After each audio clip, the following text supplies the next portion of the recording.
मुख्यमंत्री भजनलाल शर्मा ने मुख्यमंत्री निवास पर जन सुनवाई की है और प्रदेश भर से आए लोगों की समस्याओं को संवेदनशीलता के साथ सुना। इस दौरान उन्होंने संबंधित अधिकारियों को प्राप्त परिवेदनाओं के शीघ्र निस्तारण के निर्देश दिए हैं। जन सुनवाई में पहुंचे कई लोगों ने अपनी समस्याओं के त्वरित समाधान पर संतोष भी जताया है। तो जयपुर में आज सीएम भजनलाल शर्मा ने लोगों की समस्याओं को सुना। जन सुनवाई कार्यक्रम हुआ है जिसमें कई परिवादी अपनी परेशानियों को लेकर मुख्यमंत्री के पास पहुंचे और प्रदेश भर से पहुंचे लोगों की समस्याओं को सीएम भजनलाल शर्मा ने संवेदनशीलता के साथ सुना।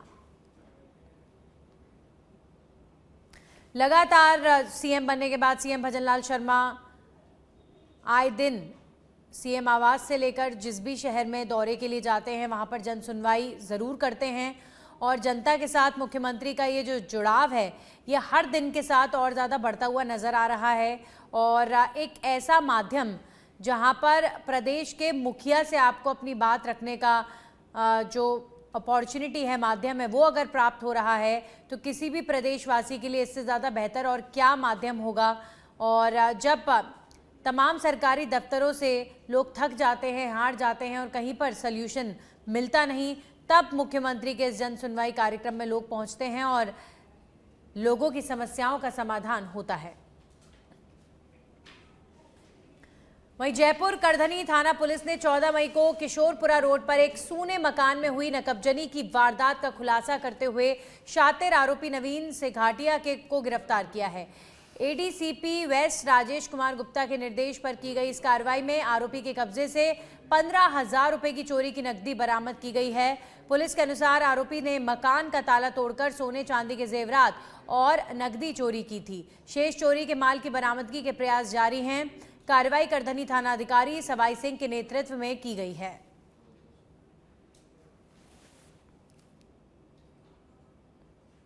और अब खबर पोखरण से है, जहां पर पोखरण में बिगड़ी यातायात व्यवस्था, सैकड़ों गाड़ियों का लगा भारी जाम। रामदेवरा आने जाने वाले श्रद्धालुओं की गाड़ियों का लंबा जाम यहां पर देखने को मिला। पोखरण शहर की बिगड़ी यातायात व्यवस्था और यहां पर ये यातायात व्यवस्था भगवान भरोसे नजर आ रही है। दिन पर दिन सड़कों पर पसर रहा अतिक्रमण, पहले भी कई घरों का बुझा चुका चिराग, प्रशासन के खोखले वादे, अधिकारियों की उदासीनता पोखरण आने वाले पर्यटकों और श्रद्धालुओं को शर्मसार कर रही है। स्थानीय लोग भी मुख्य सड़कों पर पसरे अतिक्रमण से हो रहे परेशान।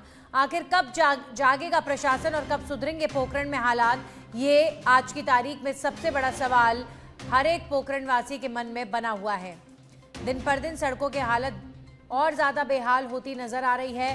प्रशासन के खोखले वादे, अधिकारियों की उदासीनता पोखरण आने वाले पर्यटकों के लिए बड़ी मुसीबत साबित हो रही है। स्थानीय लोग भी मुख्य सड़कों पर पसरे अतिक्रमण से लगातार परेशान होते नजर आ रहे हैं। सवाल यही कि आखिर कब जागेगा प्रशासन और कब सुधरेंगे पोखरण के हालात। तो पोखरण में बिगड़ी यातायात व्यवस्था, सैकड़ों गाड़ियों का लगा लंबा जाम, क्योंकि सड़कों पर तो अतिक्रमण है, सड़कों पर लोगों ने घेर कर दुकानें बनाई हुई हैं, रेहड़ियां लगा रखी हैं और यातायात व्यवस्था सुचारू कराने में जो ट्रैफिक पुलिस है वो नाकाम साबित हो रही है। पोखरण में बिगड़ी यातायात व्यवस्था, सैकड़ों गाड़ियों का लगा भारी जाम और रामदेवरा आने जाने वाले श्रद्धालुओं की गाड़ियों का यहां लंबा जाम नजर आ रहा है। पोखरण शहर की यातायात व्यवस्था को सुधारने के लिए जो प्रयास किए जाने चाहिए वो भी सड़कों पर नजर नहीं आ रहे हैं।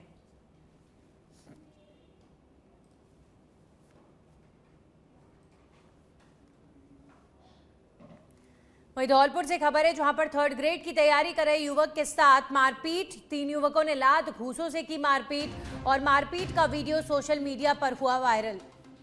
15 मई को लाइब्रेरी के बाहर युवक के साथ मारपीट की घटना हुई थी। युवक को बचाने आए साथी को भी मारा गया था। युवक ने निहालगंज थाने में मामला दर्ज कराया। सीसीटीवी के आधार पर पुलिस अभी फिलहाल पूरे मामले की जांच पड़ताल में जुटी हुई है। तो धौलपुर में एक युवक के साथ मारपीट का मामला, लाइब्रेरी के बाहर युवक के साथ मारपीट, 15 मई की ये घटना बताई जा रही है। 3rd ग्रेड की तैयारी कर रहे युवक के साथ मारपीट का ये वीडियो लगातार सोशल मीडिया पर वायरल हो रहा है। इस युवक को बचाने आया दूसरा जो व्यक्ति है उसके साथ भी मारपीट हुई है। 3rd ग्रेड की तैयारी कर रहा है ये युवक, लाइब्रेरी में था जब ये वारदात सामने आई और एक व्यक्ति लाइब्रेरी के अंदर घुसकर उस युवक को बुलाने जाता है। फिर वो युवक बाहर आया तो उसके साथ मारपीट की घटना को अंजाम दिया गया। वहीं हनुमानगढ़ से खबर है, जहां पर टाउन की अल्फा सिटी में स्टंटबाजी कर रहे बाइक चालकों के खिलाफ एक्शन देखने को मिला। यातायात पुलिस ने देर रात 19 बाइकों को किया सीज। कुछ बाइक चालक शराब पीकर भी चला रहे थे वाहन। बाइकों के ऊपर युवकों ने लिखा था रॉकी माफिया। बाइकों के आगे नंबर प्लेट के नीचे लगा रखी थी मॉडिफाइड लाइटें और सायरन। एसपी नरेंद्र सिंह मीणा के निर्देशन में यातायात पुलिस ने कार्रवाई को अंजाम दिया है और इस कार्रवाई से शहर भर में हड़कंप मच गया है। अब दिन के साथ रात्रि में भी यातायात पुलिस कर रही है कार्रवाई। तो हुड़दंग मचाने वाले ऐसे हुड़दंगियों के खिलाफ कार्रवाई।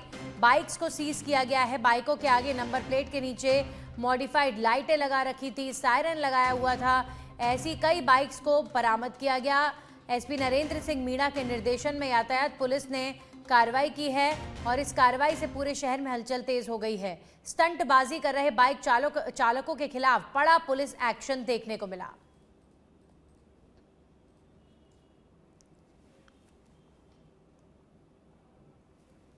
वहीं अलवर की खेड़ली से खबर है, जहां पर ट्रेन के आगे कूदकर युवक ने जीवन लीला समाप्त की। देर रात समूची रेलवे फाटक प्रीतमपुरा के समीप कूदा युवक ट्रेन के आगे। सूचना पर आरपीएफ और खेड़ली थाना पुलिस पहुंची मौके पर। पुलिस ने जगह जगह कटे शव के टुकड़ों को इकट्ठा कर पहुंचाया खेड़ली उपजिला अस्पताल की मॉर्चरी में। मृतक की पहचान भगवान सिंह कोली, जो कि समीपवर्ती गांव अलीपुर में बुआ फूफा के यहां रहता था।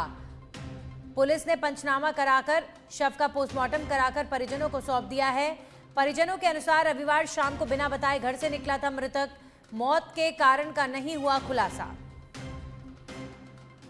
तो रेलवे ट्रैक पर एक युवक का शव बरामद हुआ है। भगवान सिंह कोली मृतक की पहचान।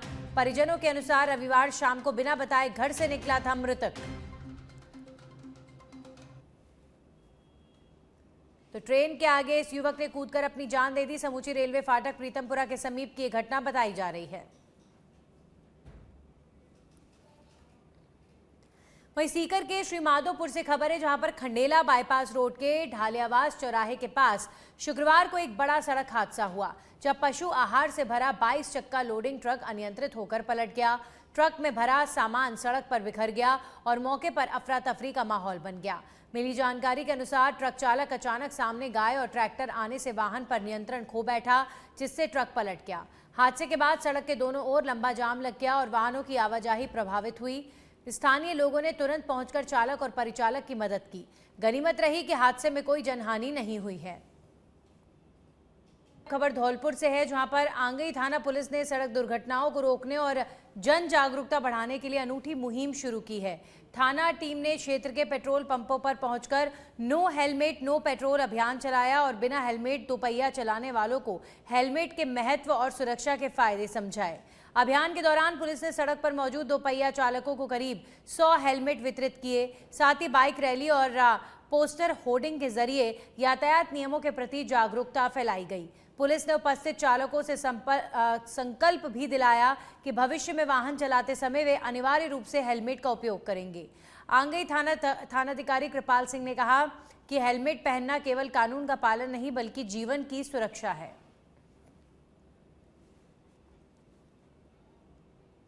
वहीं सिरोही के वरमाड़ से खबर है, जहां पर मंडार थाना क्षेत्र के वरमाड़ गांव में एक महिला और उसके करीब 4 से 5 साल के बच्चे के कृषि कुएं में कूदने की आशंका जताई जा रही है। सूचना मिलने के बाद प्रशासन और पुलिस तुरंत मौके पर पहुंची और देर रात तक रेस्क्यू अभियान चलाया गया, लेकिन सफलता नहीं मिल सकी।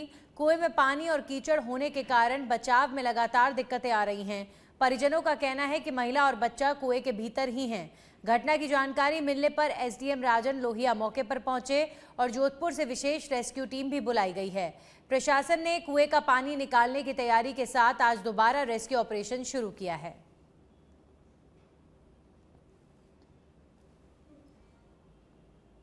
प्रतापगढ़ जिले के मुंगाड़ा कस्बे के समीप भागा डेरा ग्राम पंचायत भगतपुरा के राजस्व गांव भागा डेरा में रविवार देर शाम तेज आंधी और हवा के कारण एक गरीब किसान के मकान को भारी नुकसान हुआ।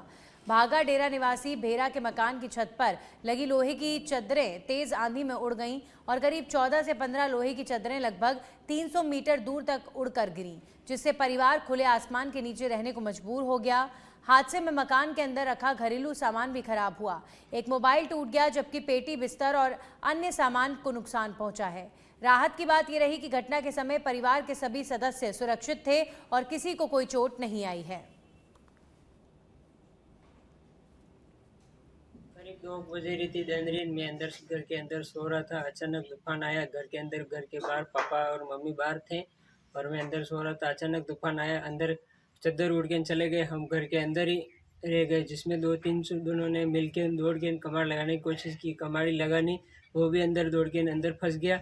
सारे धाम धूम हो गए। पूरी गांव की पब्लिक आके बाहर निकाल के फिर आधे घंटे के बाद पता चला कि चद्दर सारे उड़ के खत्म हो गए। तूफान आई, मुँह देखिए रही तूफान आ ही रही है। सो रहे दौड़ो दौड़ो दौड़ो दौड़ो ये करता में तूफान आवे मारे घर में घुसेगी। मारे सोरो ने मारे लाड़ी तो अंदर में होता था और मोटी भागी एडी भागी कमार दे और बल्लेगी मारा पति कमार नहीं लागू। दूसरो आदमी आयो वहां दौड़ायो गया नाना तो कमार दे, वो भी दौड़न मारे पेटी पर पड़ी गयो।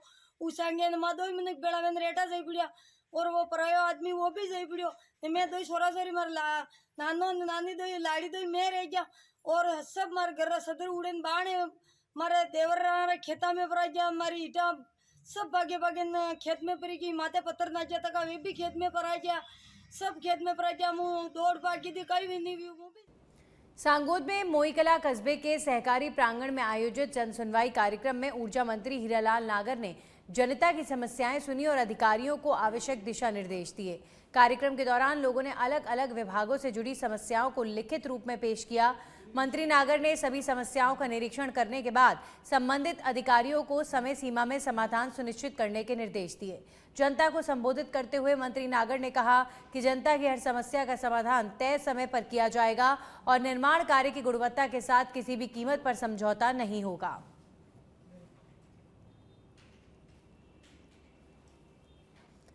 हिंडौन से खबर। हिंडौन बयाना मार्ग पर खरेटा मोड़ चुंगी के पास स्थानीय लोगों ने शराब ठेके के खिलाफ विरोध प्रदर्शन किया और सड़क जाम कर दिया।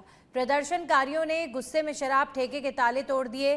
पुलिस ने मौके पर पहुंचकर समझाइश की और लगभग 1 घंटे बाद सड़क खुली, जिससे वाहनों का आवागमन सुचारू हुआ। ग्रामीणों ने कहा कि ठेके के कारण इलाके में सामाजिक बुराइयां बढ़ रही हैं और युवाओं का भटकना बढ़ा है, इसलिए वे ठेके को तुरंत बंद कराने की मांग कर रहे हैं।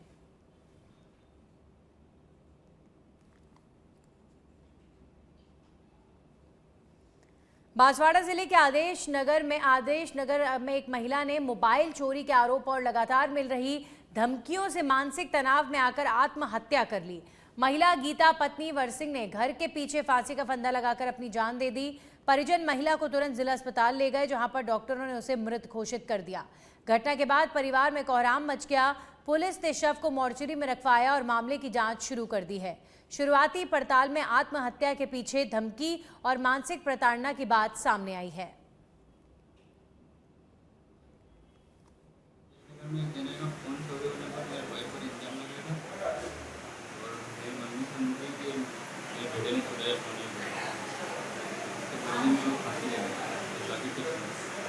किस लगाया था? उसका नाम कौन? मेरा फोन किया पहले का ही उसके बाद मैं घर पे देखो तुम्हारे घर का खाते थे, मैं घर सोता हूँ। उसके बाद में दीपक आएगा, उससे मैं बात करूँगा। उसके बाद में कौन से गांव का वो? आदेश नगर की। रावतसर के धांधुसर गांव स्थित राजकीय उच्च माध्यमिक विद्यालय में नव पदस्थापित शिक्षक अमरचंद मीणा को कार्यभार ग्रहण नहीं कराने का मामला तूल पकड़ गया है। आरोप है कि विद्यालय प्रधानाचार्य ने ब्लॉक शिक्षा अधिकारी के ज्वाइनिंग आदेश के बावजूद शिक्षक को पदभार ग्रहण नहीं कराया। इससे नाराज संयुक्त शिक्षक संघर्ष समिति के बैनर तले शिक्षकों ने रावतसर CBEEO कार्यालय के बाहर सांकेतिक धरना देकर नारेबाजी की। शिक्षकों ने प्रधानाचार्य पर आदेशों की अवहेलना, मनमानी और प्रशासनिक लापरवाही के आरोप लगाए हैं। समिति ने शिक्षा विभाग के निदेशक को शिकायत भेजकर निष्पक्ष जांच और संबंधित प्रधानाचार्य के खिलाफ कड़ी कार्रवाई की मांग की है।